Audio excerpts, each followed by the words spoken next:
آقای دکتر صحبتایی از آتش بس میشه، نظر شما در رابطه با آتش بس و بستن تنگه هرمز توسط ایران چیه؟ تنگه هرمز باز نخواهد شد. هیچ ناو آمریکایی حق ورود به خلیج فارس رو ندارن. حضور آمریکا در خلیج فارس عامل اصلی ناامنی های 50 سال اخیر هست.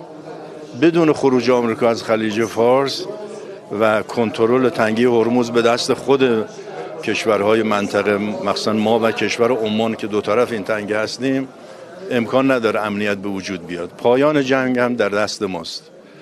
ما زمانی به پایان جنگ نگاه میکنیم که اولا تمام خساراتمون رو از آمریکا خواهیم گرفت. ثانیاً به یک تضمین 100% باید از آینده برسیم که اون بدون خروج آمریکا از خلیج فارس امکان پذیر نیست. بنابراین شرط دوم خروج آمریکا از خلیج فارس است.